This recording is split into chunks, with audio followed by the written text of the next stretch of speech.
I think Might be- you're smelling wow. me too. Very strong. You like that? Like the way I smell? Wow. Yeah. Okay. I'm always peacocking at her. Something I would never do with another woman. We've been moving for months now. We haven't had a romantic getaway, an escape, time together. And so what's happened is we've become battle buddies, not lovers. Flirting around here, just having some fun with it, like making my stinky body something romantic.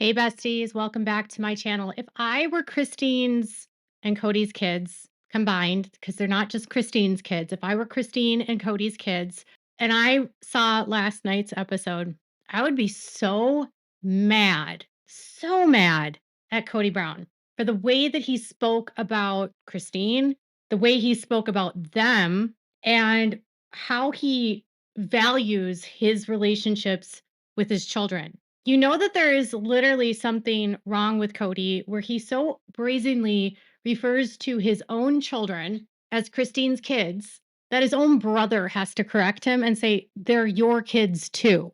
And then he has to correct himself and yeah, they're my kids. Kody was moving with his brother and his wife, doing his normal flexing, acting like we haven't seen him flirt with women for years, pretending like, Kody and Robyn don't know how to flirt and they're not comfortable with flirting and they're so uncomfortable in their monogamous relationship.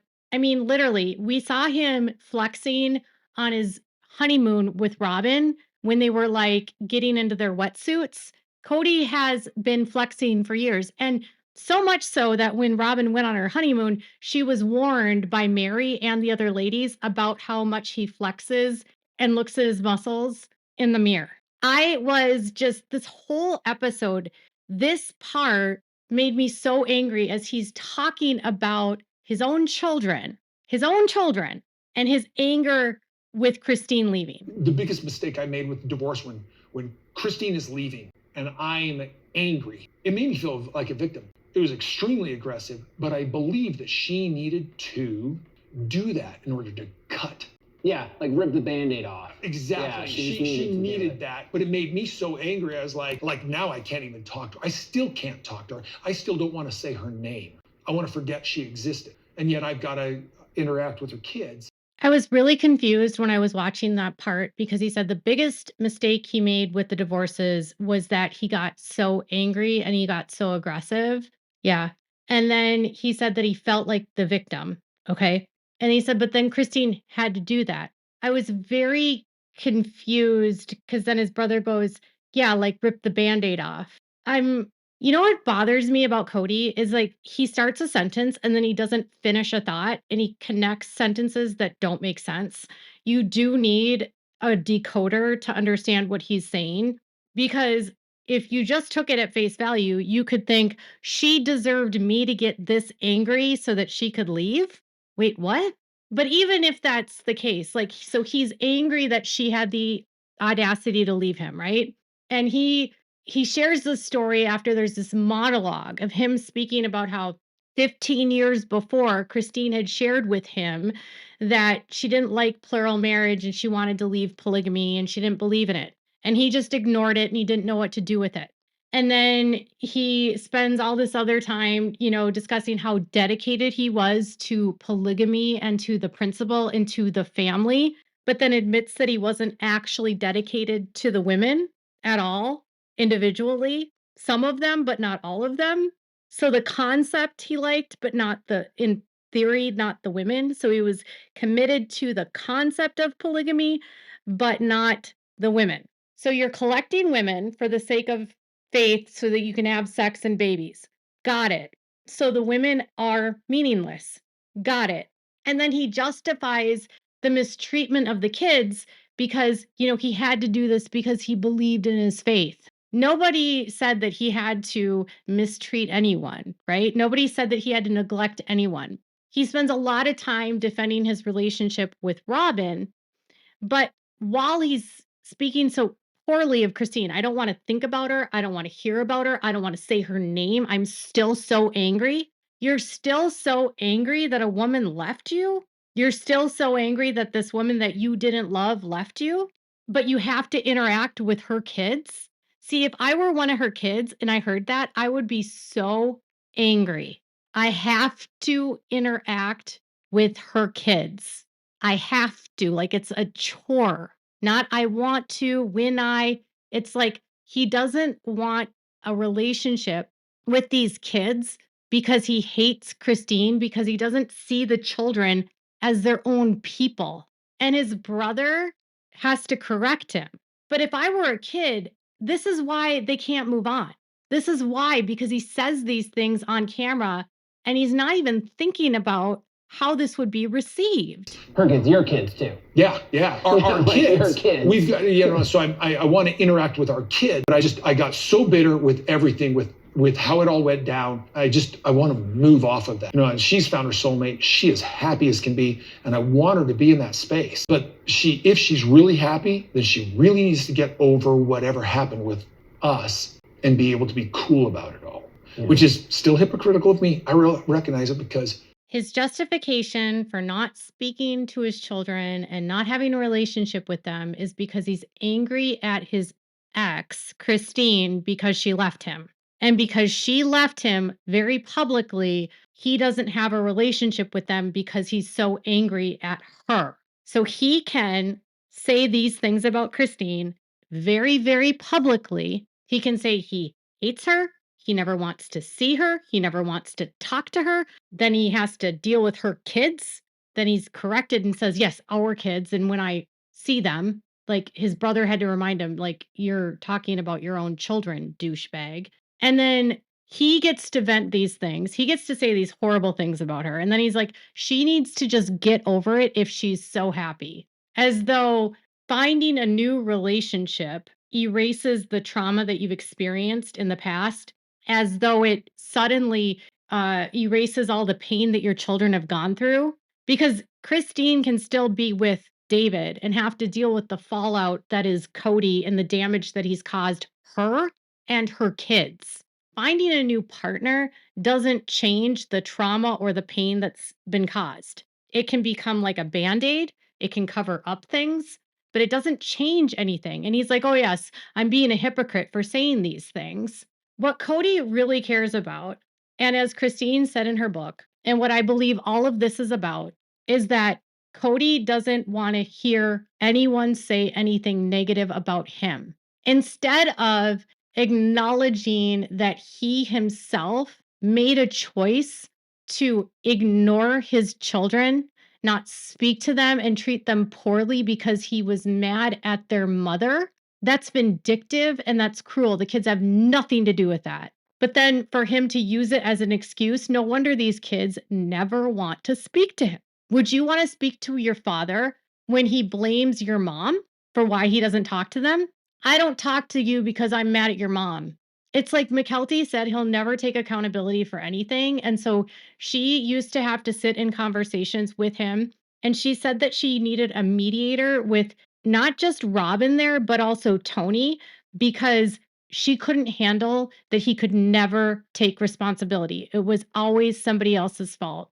And even here, he's blaming Christine for him not having a relationship with his kids, the same way as he blamed Christine when they were together for him not having a relationship with the kids. But he doesn't care about her, right? Why are you so angry? I think the only reason he's angry is because she has a voice now, and so do his kids. And he can't hide that he's an asshole anymore, and nobody's going to cover for him. I'm happy with Robyn, but Robyn and I are still bitter about the failure of this experience. I was a believer, and interesting. I drive by Christine's old house every single day. I drive past Coyote Pass every single day. This home is the last memories of our family during basically the breakup. He's angry, and Robyn is angry by the way that everything went, they're still angry at Christine for leaving, even though Kody didn't love her and was never attracted to her. Even though Kody said that he was never attracted to her and was never in love with her and only got married to her because of her pedigree. Just because Kody then in the same episode says that he wasn't that dedicated to all the women, he was dedicated to polygamy. He's still angry that she left. He has to drive past her house, so that's somehow traumatic. You mean the house that he was never at? The house that he didn't sleep at her with, the house where he never saw his kids, the house that he took his name off of with her because he needed to buy a house for Robyn. And then he has the audacity at the end of this episode to basically say that the reason why they also had to move was because the house caused so much animosity with the family that the wives were so angry and jealous that Kody had to make sure that his wife Robyn was kept, kept safe. A kept woman. A kept woman, a woman who is often someone financially supported by a man, not a woman that's a wife or a spouse. Oftentimes, it's someone who is a lover, maybe even a prostitute. So the man covers expenses, housing, food, clothing in exchange for a relationship. They got so mad that I had that Robyn was kept. He treats these women like prostitutes. When I read Christine's book and she spoke about having to give him an hour-long massage and that he wouldn't touch her back, and when she didn't want to give him a massage anymore, he then ran to Robyn and told on her, and then Robyn came to her and said, "Why don't you give Kody massages anymore?" And she said, "Well, because he doesn't do anything for me. Why would I do that for him?" And Robyn said, "Oh, he's such a great husband." When Robyn called Kody her best customer, when Robyn's bedroom looks like a brothel, when Kody is on a podcast and he is talking about women and how women are only concerned about money and being taken care of, that every woman wants to be with somebody else's husband, that all men want more women and women want to be supported. Basically implying that women are gold diggers that are only after money and security from a man. And as long as you provide those needs to a woman, you can get what you want from that woman because you can have more women. It's like our natural inclination, but it's not. Not every woman wants to be treated like a prostitute or a sex worker. And honestly, this isn't like if you are a kept woman and this is what you want to do, sure. But this isn't what they were selling to us. They weren't selling us to us. They weren't selling us that they were sex workers because that's how he's treating them. He's selling he was selling them to us as wives that he loved and he cared for and he nurtured and he wanted to be around, that he devoted his whole life and his faith to, right? But this house created so much animosity because my other wives couldn't accept that Robyn need to be kept safe. I was thinking about when he said that, and I was like, I don't know. You don't need a 4,500 square foot home to be kept safe. Not all kids need to have bedrooms. They don't. Kids share bedrooms all the time. You don't need to have $1 million home. You don't need to have a Mercedes. Your wife doesn't need to wear a Rolex unless you're a keeper and you're providing her things in exchange for a relationship. And then it made me realize, like, how fake is this marriage? I mean, maybe they really don't like each other. Maybe Robyn really does think he's weird and creepy while he's flexing, and she's like, I just have to get comfortable with him. So I'm like going, no, let's get over there. Like we're finally going to get Thanksgiving and a Christmas where I'm poisoned by the memory of the past, ruining my present. I'm going to tell you, I don't know what went wrong, but I know that I stirred up a jealousy. My wives, in whatever way, couldn't handle that I was willing to fight so much to make sure that Robyn was safely kept. I love how he twists things, right? Again, rewriting the history, right? Saying the reason why that house was an issue was because they were so angry at him trying to keep his wife safely kept as though she needs to be kept. And it wasn't that he took money from them, Janelle and Mary, because he couldn't afford the home. And now he's going to sell the house, right? and he's probably not gonna pay them back.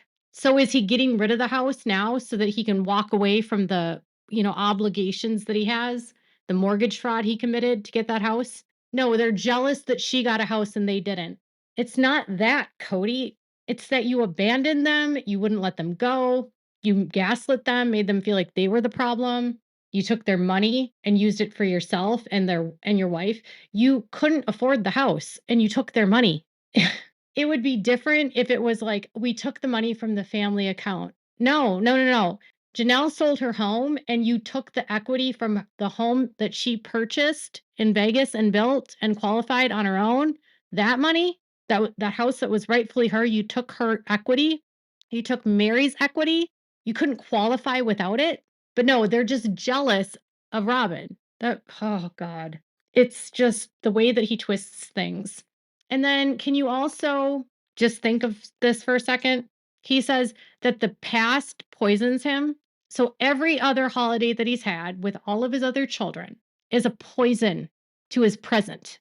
He doesn't want to think about the past holidays that he spent with his children and his exes because it's a poison to his present. If I were one of his kids and he was referring to my memories with him as poison, I would be like, "You're dead to me." This is why they don't talk to him. How does he view people in such absolute terms? Like, can't he recognize that there are good times and bad times? Not everything is poison, not everything is evil, not everything is awful. Sometimes things just end. Things don't work out. It's not a big deal. He's like telling his brother he has to play the victim, and here he is still playing the victim and blaming the women for their jealousy, not taking any accountability for himself, and then throwing his children under the bus and calling them their memories poison. It's just so disgusting. And then has the audacity to say he's still angry at Christine. He and Robyn are still angry at Christine for leaving. It's so gross. All right, you guys, what are your thoughts? Let me know in the comments below. Make sure to give this video a thumbs up. Make sure to subscribe to my channel if you haven't subscribed and click the bell so you never miss a video. Thanks so much for watching. Bye, besties.